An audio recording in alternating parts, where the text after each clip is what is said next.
Hey, welcome to the Deathscography podcast. I'm Jeff. And I'm Jeremy. And this is the Deathscography podcast. This is episode 8. Fuck. We're getting on this train. This is episode 8. Is it episode 8? It's episode 8. Sick. I'm pretty sure. I think we have now officially, we're no longer banking episodes. We're just up to date. Yeah, this one's coming out in a couple days. Yeah, exactly. This is coming out on Friday. It is today Tuesday? I don't know. Whatever. Man, I really, 8 episodes in, you would think we would have this, but that's fine. We do. This is all planned. On today's episode, we are going to be discussing the album Bareskin by Hellchild, which I'm pretty sure is Deathwish 006.5. Once again, hitting us with that weird 6.5. All right, let's do that thing we did before. One word. What do you think? That's 3 words. 4. Honestly, okay. 5. Expected. All right. Let me tell you mine.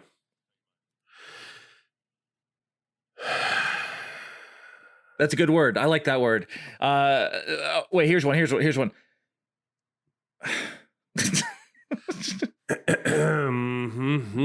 Yeah, this is great podcast material. I mean, not to give anything away, but tune in tonight when the Deathscography gang gives their entire opinions in grunts. I don't know what I just did. He sounded like a fucking Sesame Street character. Dude, I saw this beautiful meme the other day of Big Bird, and for some reason he had like a blue light on him. And he definitely looked like Dr. Manhattan, kind of. And it was like, I'm so tired of this street, these children. Oh, good. Perfect. That's amazing. Yeah. But yeah, I guess not to get spoilerific for this episode, but if you heard our episode 1 where we talked about the Converge Hellchild split, and you heard our feelings on Hellchild at that point, for me personally, kind of the same. No, it's worse because I fucking listened to a goddamn hour. Yeah, so yeah, this record is like technically is only 30 minutes long, but has a whole second bonus disc of another 30 minutes of fucking covers. Penalty disc. It's not a bonus disc. Penalty disc.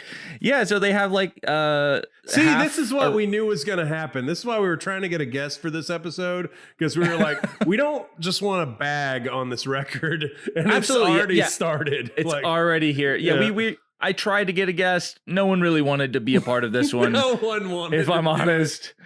We do have more guests coming down the line, but for this episode, it's just me and you, baby. Yeah, here baby. we are. Yeah, baby. Yeah, just baby. Yeah, baby. Well, okay. Just me, you, and a Japanese metal record from 18 years ago, motherfucker. Let's hit it. Let's hit it with. I have a couple positive things. I'm gonna start. We said some negative stuff. I'm bringing in the positivity. So the record's called Bareskin. Yes, and it came out originally in '99. Yeah, that's right. So it came out predates anything from Deathwish, actually. Yeah, it came out on Howling Bull America, which, if you, I think Jacob Bannon told us, was the label that was originally going to put out the Converge Hellchild split as well. Yes. So it makes sense that their relationship, they ended up picking up this label. Essentially, that label went defunct, and Deathwish was like, well, we like Hellchild. But it was put this out. But it was already out. They just for several years they just picked up distribution of it. Yeah, so it's just like we're not sure if there are actual physical CDs with Deathwish's logo on it. We could not find them anywhere. Oh, absolutely not. Yeah, so I don't know. There's no. I don't know. There's definitely no vinyl. I'm pretty sure it was only CD. Yeah, it was. And it's like. It was like, yeah, I think that they just picked up distribution, like you said. So, like, did they just like buy all the stock of it and like the back stock, or like did they like that's, I don't know. There's not a lot of information about this situation. No, and and it's weird because this record is also not on their Bandcamp. It's not on Spotify. Right. I don't know about you, Jeff, but I had to find it on like a weird YouTube rabbit hole. Yeah, I listened to it on YouTube. Yeah, like it was just like very strange because you know, on Deathwish's website they do claim this record, and and you know, like I just mentioned, it's 006.5, and I'm guessing they got that 0.5 because it already existed. Because it already existed. It's a distribution deal. It's it's not a remaster, it's not a reissue, it's just Deathwish now is putting out this record, handling the physical distribution of this record. So it's a weird one in that sense, and I don't know of any. I mean, I didn't know of this one either, but I don't know of any more in the Deathwish catalog that is like this. Yeah, I don't know of any more because like later down the line, like currently today, Deathwish distributes a bajillion bands. Yeah, so many records. Labels, like they're like they do a ton of that, but those aren't considered releases in the Deathwish discography. Yeah, but this one is. Right. And it might be because it was so early on, they didn't know that they were going to be doing distribution later. Like this could have been like a one-off thing that they were thinking about. But either way, this is considered a part of the canon. So here we are covering it. Yep. Just some brief factual information. We talked a lot about this band on episode 1. The band was formed in 1987, and then they broke up in 2001 before Deathwish took over the distribution of this record. Right. They ended up reforming in 2015. They're still a band. I wonder if Deathwish like picked up the entire Howling Bull discography. I don't know. That's interesting. I'll have to look it up. I mean, they definitely did this, and I really think it. I mean, you know, like we said, they did that split with Converge, so it makes sense. Yeah. But the band is from Tokyo, Japan, which is honestly the only city in Japan, right? Yeah. Well, Jesus Christ. Right. That's what I heard. That's what I heard. That's what you heard. Yes. But yeah, they. Well, it was. Godzilla destroyed it. Okay. They rebuilt it. Jesus Christ. They destroyed it again. Okay. The band recorded. And then they rebuilt it. I'm going back on the. Oh, you guys can quit listening. This is what you're fucking getting, this fucking thing. Oh. They recorded the album at Sound Crew Studio in Tokyo, which is the same place. Do you know that band Deer on Grey? Do you know who I'm talking about? Oh, yeah. Durin Grey. Yeah, they record at the same place. Wow, I'm interested now. So it's like actually a pretty famous little recording, not little, but a pretty famous recording studio that a lot of... That band's huge. Yeah, a lot of big Japanese bands record there. Again, you know, a part of the reason I'm interested in doing this podcast is being exposed to new music and being exposed to bands from not America, being, you know, international bands. I didn't know that. I mean, I assumed that there's like death metal everywhere, but I've never heard a Japanese death metal band before. Right. Yeah. I never like, you know, sought it out. I mean, I definitely listened to, I was exposed to a punk band called Balzac, Balzac. Through the Misfits back in the day, because they were on their label and they were pushing that band really hard, and like that band opened for them a lot. But like, it's interesting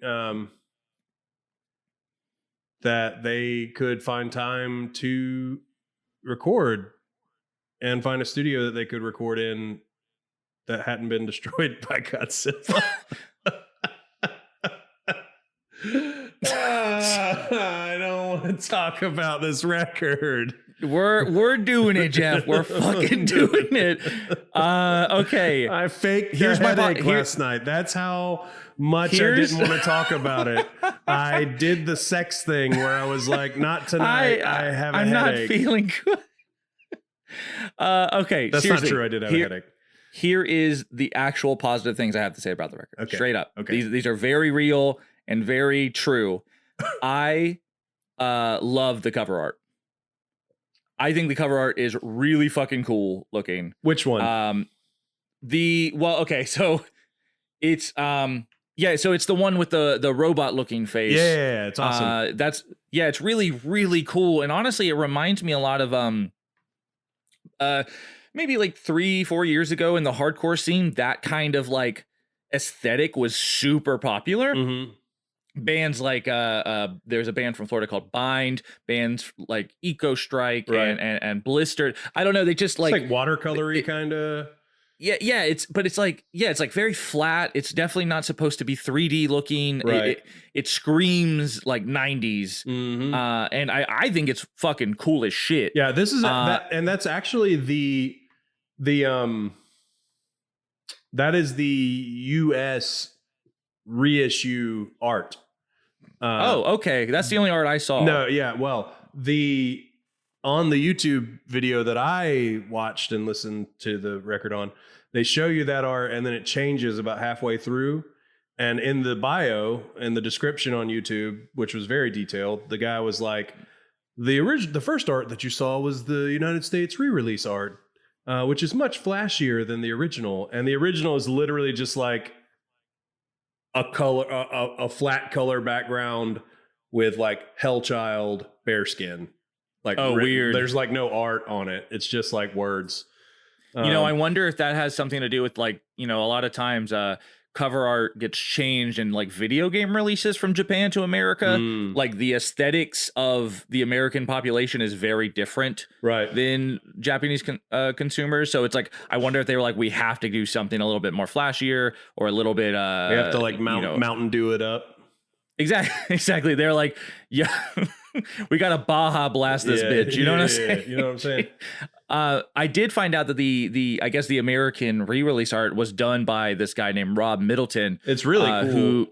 Who is famous for a lot of his Napalm Death artwork. Oh, sick. So they found him, and I think it's fucking really cool. Yeah, it's really sick. It's like a side view. We'll post a picture of it when we post the episode, but it's like I've been doing that. So it's like I mean, there's stuff in the background which kind of look like a photo booth photo of somebody with their hands in front of their face, kind of.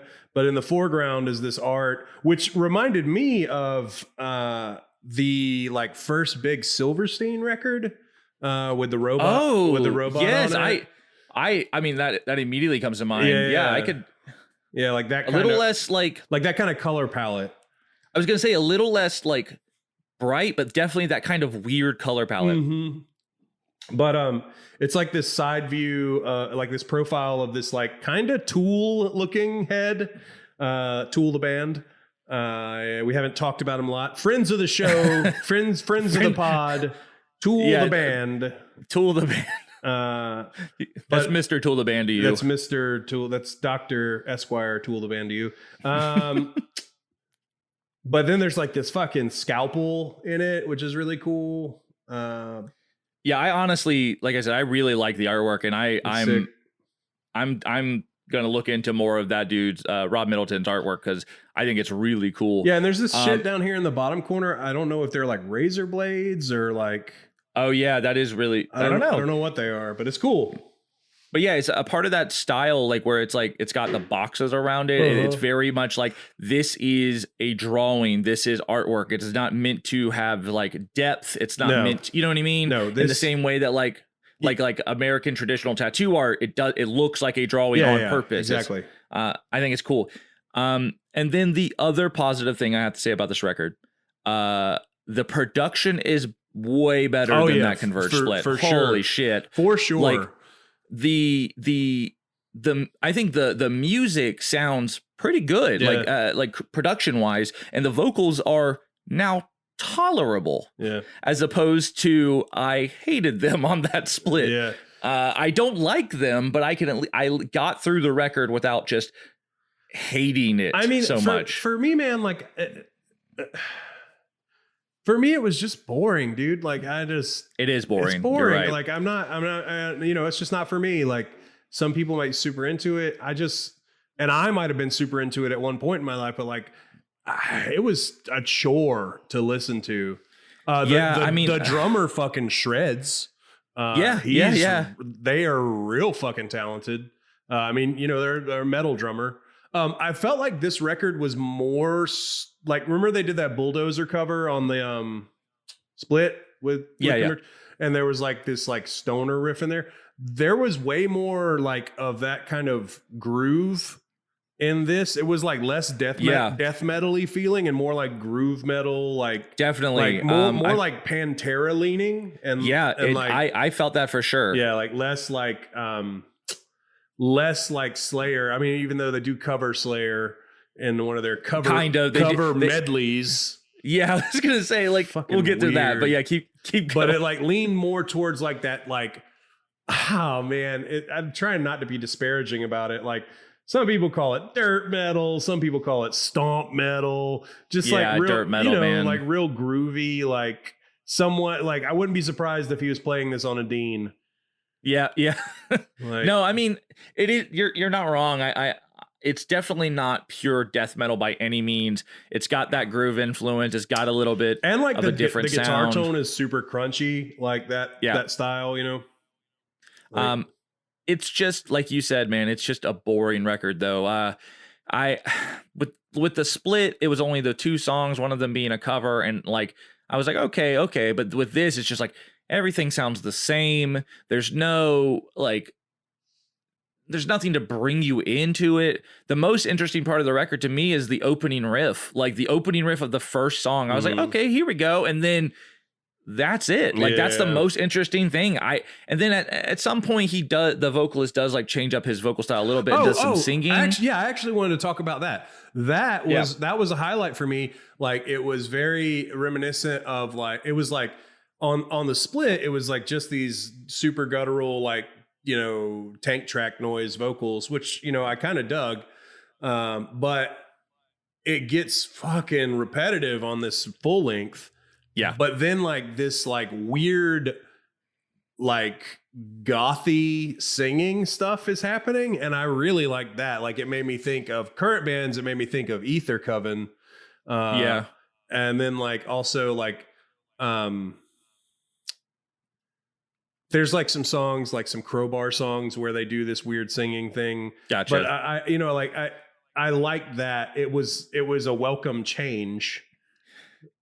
I mean, for me, I'm going to be honest, I didn't like it. You're right in the fact that it was a welcome change and it did pique my interest a little bit more, but I just not in a good way. Yeah. Personally. But I get real weird with singing. It has to be done in a certain right way. Like I don't. Do I put out my hot take this early into our podcast? Yeah, we're fucking drowning here, man. Tell me. Well, you know this, and this is something that we've talked about. I don't like typo negative. And it's the singing. It's just like singing for me is very specific for me to enjoy it. I don't know. I'm not comparing this band to them. I'm just giving an example of something that a lot of people like that I can't get into.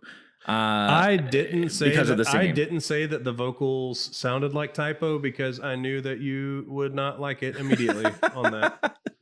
Based on that, I'm sorry. It's, you know, occasionally we have bands that you can't get into them no matter how much you want to. And occasionally Jeremy is violently wrong about I will admit it. I don't care. Things, and this is a hill that he's going to die on.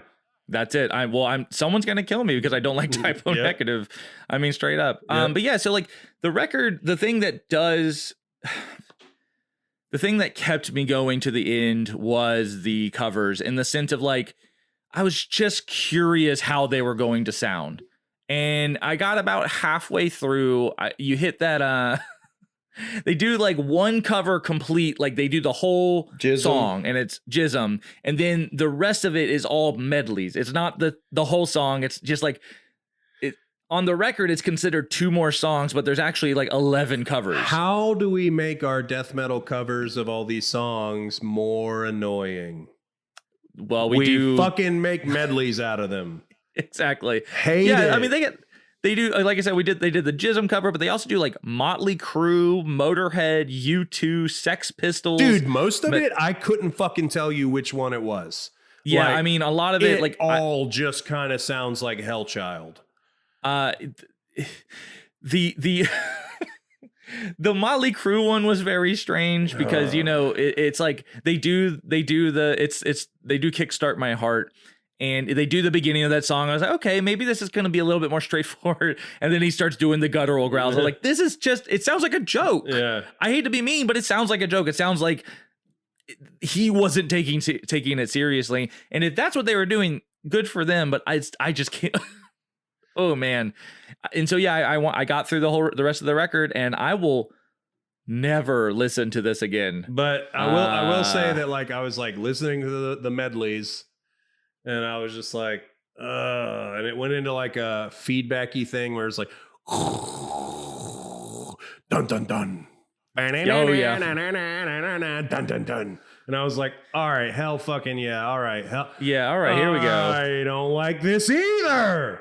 Yeah, it's like Slayer is one of mine and your favorite band, and it's not that like I think that they. I mean, I don't think that it's a good cover. It's not, but it's not like that. I think they just butchered it. I just think it's just not good. I don't know, like, but this is what a record. This is where the Deathwish lawyers come out. Yeah, because well, luckily this is the whatever, what was the label, the Howling Bull release. Yeah, I was talking to my partner before I started listening to this album, and I was like, I knew there would be eventually a Deathwish release that I didn't like. So far there's been ones that I don't like as much as the others, but overall I've enjoyed every record that we talked about somewhat. Yeah. And this is it. This is the record. This is the one I'm just like, no, I don't like it. I don't like it at all. And as far as I can tell, they don't put anything else out by Hellchild, and I'm very happy about it. Yeah, I'm all right with it. Maybe that'll be the next Deathwish release because the band did reform. I don't know. And maybe it's been, it'll have been like the better part of 2 decades, and maybe they sound different now. But I did see that like after they broke up in 2001, members went on to form a band called From Hell, and I really fucking like that name. That name, that's a cool name. I didn't know that. Yeah, that name's cool to me. It's also probably a reference to the Jack the Ripper movie. Right, From Hell, which is that's how Jack the Ripper signed his fucking letters. Gotcha. Which is fucking sick. Yeah, that's real cool. That's a great name for a metal band. Yeah, for sure. But I guess that band broke up, and then the Hellchild reformed. Yeah, I mean, Hellchild was around for a really long time, and as we all know, nostalgia really does get the best of us, and they reformed, and here they are. They're back to doing stuff. Yep. So maybe we'll get another cover medley CD. I don't know. I hope not. they're gonna do Britney Spears and like fucking Slipknot now. I don't know. Yeah. Whatever. All right. Britney Spears. That's your go. Yeah, that was your go-to. That's my go-to. All right. Current pop artist, top 40. Definitely current. Very current. Very current. All yes, right. yes. Wait. Enough about that. Now it's time to play. Are you ready to play? What? We're playing another game? What's in the box? Oh God, no! I'm not ready. Oh shit! It's all right. So I will answer yes or no, and that's it. Okay, I'm gonna start down the path that got me so good last time. Is it Deathwish related? Yes. Okay. Have we talked about it on the podcast? Yes. Okay. Is it a CD? Yes. Do I already own it? No.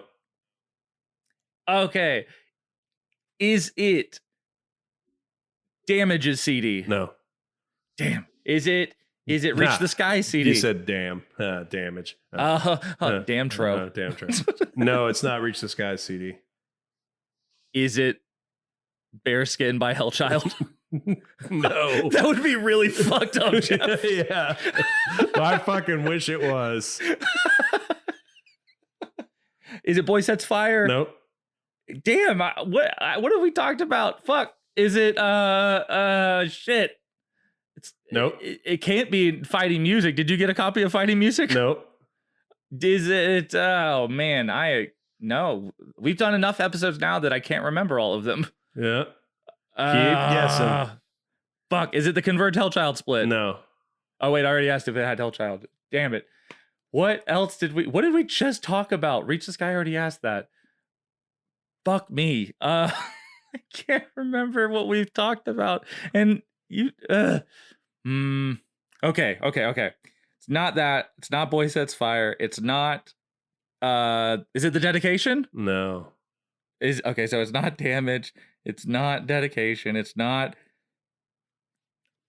I'm out. That's it. I got nothing else. I'm done. Give me a hint. 4 songs. 4 songs. Fuck. Oh my God. This is good podcast. No, it's not. I can't think of it. Can't think of it. All right. I'm gonna cut all of this out. No, don't. You can't. I won't let you. All right. I can't. I can't think of anything else. I'm blanking. What? What was it? What the fuck was that? Oh my God. Is it well, it's not Jesus Eater because you did Jesus Eater last time. It is Jesus Eater. Damn it. You son of a bitch. Jesus Eater, the 4-song EP. I literally The did forget. Same copy because I haven't mailed your copy yet. So it's literally the same thing that was in the box last time. Fuck Good. you Well, for getting it so quick the last time, you piece of shit. Yeah. Now we've really padded this How does episode. it feel now, you son of a bitch? Yeah. I do feel kind of stupid. I will be honest. Yeah, well. I could not think of that record. Yeah, that's right. I came up with fucking fighting music before I came up with Jesus Eater. So, Jeremy, what have you been listening to? Oh God damn it! I have a headache. Oh shit. If Okay. if I had a head like that, it hurt too. Boom, boom, boom. Okay. All right. So, do you know the label 6131 Records? I think you do. Yeah, they actually do stuff last year. Yeah, so last year they actually opened up a physical record store in Richmond, I want to say, that has exclusive like variants of every release that they're putting out, plus a bunch of other stuff like a normal record store, but you can only get these variants at their actual physical store. And I think that's actually really cool. Interesting.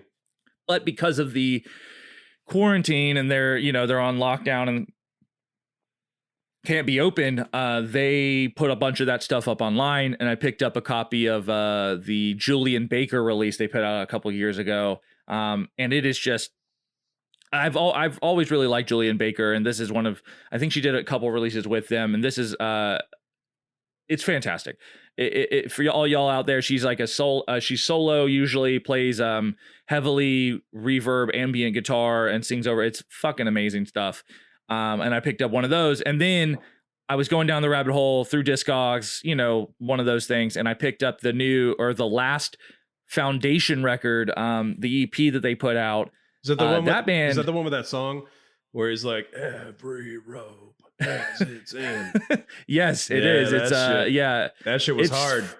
It is fucking hard, and it's a really great record, and I'm glad that I get to finally own a copy. I just wanted to look up a bunch of their stuff, and I really miss that band. I know that, I'd rather, I guess, bands like break up when they're on top of the world and not just like put out a bunch of shitty records. Mm-hmm. But at the same time, I haven't seen them in now well over 10 years, and it makes me sad. They were such a great band. But that's kind of mostly what I've been listening to, the Julian Baker and Foundation. No, we saw Foundation.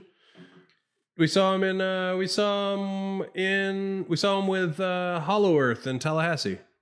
Oh fuck yeah, that's right. I remember that. That was a great show. Yeah, because fucking Mike Moynihan from Hollow Earth, formerly singer of Shia Halud, did guest vocals with fucking Foundation. That's right. That shit was fire. Man, that was really wild. Yeah. Oh my God. Yep. Actually, speaking of Mike Moynihan, real quick, he's in a new band. He's always in a new band, but he's in a new band called Chamber. I want to say they're called Chamber. Yeah, it's Chamber. They put out a record, I don't know, I guess earlier this year and then I promise this makes sense. The Used just put out a new record or a new song or something. Yeah. And there is a section in the new Used song that sounds almost exactly like a section in this Chamber song. Weird. And people are putting it up against each other. It's like a breakdown. It's like a discordant break, like a Discord breakdown. And people are like, did the Used rip off Chamber? Probably not. And it's really, I know they probably didn't because a lot of breakdowns are very similar, Right. but it is really, really close. Interesting. And even Mike came out and said, listen, if they did, fuck it. Yeah. That's cool, I guess. Listen to my band. Yeah. It was really weird. It kind of blew up all over Twitter and shit. Huh. But what are you listening to, Jeff? I just found this rapper that I've actually talked to you about, which I guess he's been on the scene for a while. It's called Lil Dicky, which he's like, he's a comedian, actually. Like, that's what I read a bunch about him, and like he got into the rap game to further his comedic chops and like try to like star, like be in movies and shit. And then he just kind of fell in love with it. He's pretty funny. But I'm already kind of over it. Like I listened to it for like it's been like 2 days. Like 2 or 3 days, and I was like, all right. But he actually has I looked him up after you sent me the link. He actually has like a TV show now. Oh, interesting. Yeah, where he just like plays himself, I think. And yeah, shit like, and I haven't seen it, but so it makes sense that he was a comedian beforehand. Right, yeah, which like and he's always been like from the start, like, this is what I'm trying to do. You know, I'm not hiding this. I'm literally using this to further my career. But he's a really good rapper. His freestyles on Sway in the Morning are fucking real good. Yeah, but, I did like that video I told you that I saw. It's kind of the only thing. Pillow Talk. Pillow Talk is like 12 minutes, and they go into like existentialist conversations and shit. It's pretty good. Yeah, and the video is done really well. I got high and listened to it, and I was like, "This is how it really is, though, man." But really, like she decides to stay, and then you're all like, "Oh, what do you like?" And she's like, "I don't know," and you're like, "But no, tell me what you like." No, tell me. Do you believe in dinosaurs? Yeah. What are your thoughts on the war? But got a pipe at this point. Yeah. What are your thoughts on the war? Tell me. Anti-disestablishmentarianism. But other than that, I've just been listening to a lot of Bobby Shmurda and the baby. Just rap. Some rap shit. Speaking of rap, actually, something I saw just before we started recording here. Rap music. Run the Jewels just announced their next record. Yep. I don't know if there's a single out or anything. I assume there is. I did not get a chance to look it up, but I mean, if it's anything like their last three, it's going to be phenomenal. Yeah, like that band that group can basically do no wrong. Mm-hmm. But yeah, I'm really excited about that. Man, this was a good episode. This is great. Hey, we had to do it. This is it. You know, there will be records that are bad. Hopefully not like this one again. That's all I'm saying. I mean, I can think of records later on in the cycle that I don't like, and maybe you'll like them. I don't know. Anyways, there was a new Umbra Vitae. Jacob Bannon's new band officially put out their whole album. Yeah, the record came out. And I did listen to that as well, just to try to stay a little bit topical as far as Deathwish. Not to give too much away, I enjoyed it. Yeah, it's good. It's a good record. We'll get there in like 3 years or something like that. I don't know. But yeah, okay. So next episode, we will be talking about a band I've never heard of called The Promise. And they put out a single through Deathwish called My True Love. So that is going to be the next episode we talk about. What are you doing? We did it. We got through Bareskin by Hellchild. We got it. Got to get a real soundboard. Yeah, this is my phone up against the mic. Oh, it stopped. It stopped doing.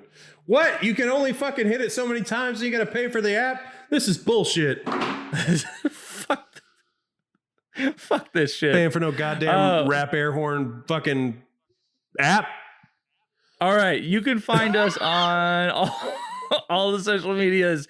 You can find us on Twitter at Deathscography. You can find us on Instagram and Facebook at Deathscography Pod. You can email us at deathscographypod@gmail.com. Deathscography Bod is something different.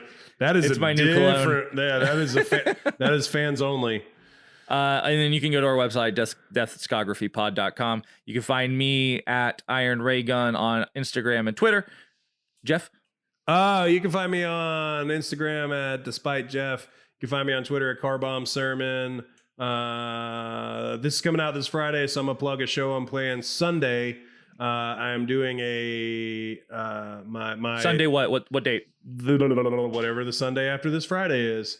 Let's see what date. I don't know. I'm in quarantine. Dates don't mean anything to me. Yeah, 17th. So yeah, I'm doing a show on the 17th. It's a benefit for the Milestone Club in Charlotte, North Carolina, which is Best the venue. Yeah, it's the longest running DIY venue on the East Coast. It's been in continuous operation since 1969. Nice. Tons of amazing bands have played there. Like fucking Nirvana played there. You know, like, there's like Bad Brains graffiti that Bad Brains did. Yeah, like Black Flag, Flipper, like so crazy. But anyway, like they're shut down, so they're doing a series of shows where like Kevin Seconds played the one last Sunday. Wild. Yeah. The dude from the Minutemen played one. Very cool. But I mean, it's a long running club. Yeah. But I'm playing this coming Sunday. Rickolas from Hurricane Party is playing. A bunch of other people are playing. But you can find that on Facebook. I'll be sharing it around on my Instagram and on my Twitter and all that shit. So if you want to see a spoken word set for me, you can see that Sunday on the internet, because apparently we're never going to play live shows again. I don't fucking know. No, yeah. It's like every article I'm seeing, it's like fall. Next year, 2021. Dude, and I'm just like, shit. I saw this shit today, actually. It was like, live music might not come back until next year. And I was like, I'm going to lose my fucking mind. Yeah, I think I want to say it's Missouri or something said that venues can open up like next week, and everyone's like, "What?" Like, no. Everyone's touring to Missouri. Yeah, and then we're all gonna get sick. The Missouri tour. All right. The Missouri tour. The Missouri tour. I hate it. All right. The only other thing I wanted to say is if any of our listeners, I'm really bored because it's fucking quarantine and I'm out of work. If any of our listeners want to play video games or something, like fucking hit me up. I'm just saying, I'm bored as shit. Let's do it. Oh, all yeah. right. Instead of like what I've been listening to, because it's just like top 40 rap. I have recently started playing Borderlands 2. What? I wanted to play Borderlands 2. It's so good. Damn it! I wish I had you have a PlayStation, right? I have an Xbox. PS3. Oh, God, yeah, it's fucking good. That game's super fun.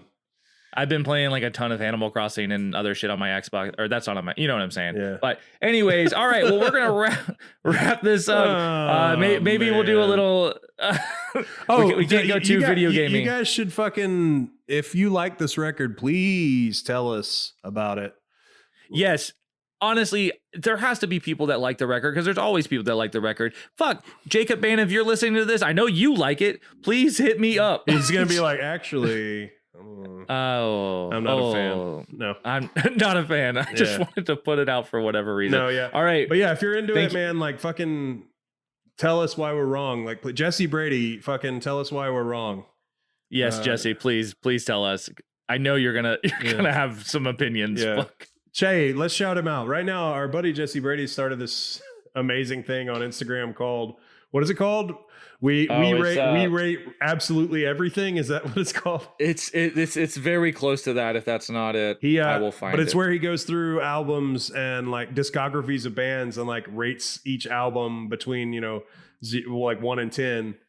It's let's rate absolutely everything. And, all one word. He definitely went through every Throwdown record recently, but he was like, oh man, I'm gonna do this other thing, and I was like, yo, you should do Coal Chamber, and he was like, all right. He started fucking going through Coal Chamber records. Yeah, because most of this he did like Hatebreed, he did Throwdown, like he did like Ass Beater Harm's Hardcore. Way, and then he's like Coal Chamber. I love it. Anyway, you should follow him on Instagram. It's fucking funny. He's a good guy. It's interested. I'm interested to see where he goes, because he's got all the time in the world, like we all do. Yeah. So, all right. Well, thank you for listening, and that's it. Do you think that Godzilla is a metaphor for the atomic bomb? Possibly. Right.